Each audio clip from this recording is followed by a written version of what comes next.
Hey guys, what is up? This is Matthew Davis. Once again, welcome back to another movie review. This time I'm going to be reviewing Borat's subsequent movie film. Now, this film is the sequel to the controversial but critically acclaimed 2006 film Borat, which has a really long title that I can never memorize. This is a Prime exclusive film, and this movie involves Borat returning to America with his daughter Tutar, played by Maria Bakalova. From there, the election is going on, and Borat does some insanely crazy stuff there, and of course, the pandemic starts happening as well during the last act of the movie. Borat is seen as a celebrity now, so he tries to go incognito so he won't be recognized by the people in America that somehow still recognize him from his last visit. Now, the first movie is one of my favorite comedy movies of all time.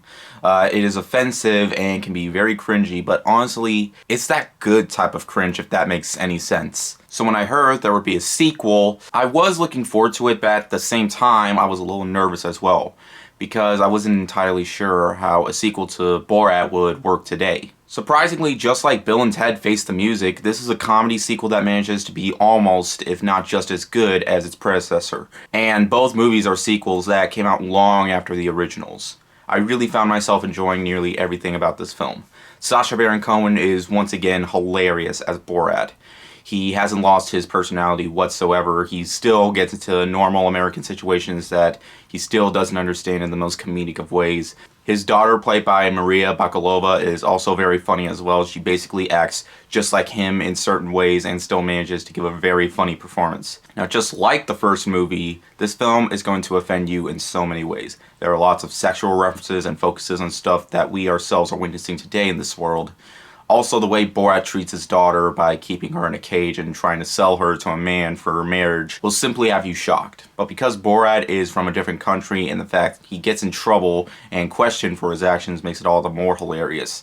Easily my favorite aspect would have to be the last act when the pandemic starts happening, and it has one of the craziest endings I've seen in a comedy film. Obviously, no spoilers, but I felt like it really worked in a film like this.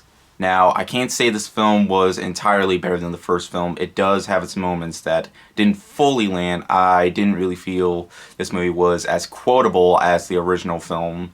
And sometimes it has moments that kind of just feel a bit too awkward. But honestly, there isn't that much, as I still found myself laughing my ass off throughout most of the runtime. Just like the first movie, it'll offend you. It's a movie that people are just gonna find to be complete trash. It makes no sense.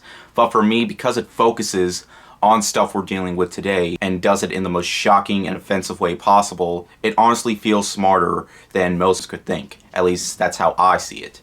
Borat's subsequent movie film is a satisfying and fun sequel that manages to keep its documentary feel while boasting some of the craziest things they possibly can with him and his daughter. Sacha Baron Cohen was great, Maria Bakalova was great. It manages to get the job done in almost every possible way. I'm going to give Borat's subsequent movie film a 4.5 out of 5. I'm really surprised by this movie. It's out on Amazon Prime. Go check it out. The first movie's on Prime as well. Check it out as well. Check out both movies. They're both very funny, and I'm not sure how you're going to feel about the movie. If you're offended very easily, then you're not going to enjoy this movie or its predecessor. But for me, both films were hilarious. Anyways, thank you guys so much for watching, and I'll see you guys later. Word out.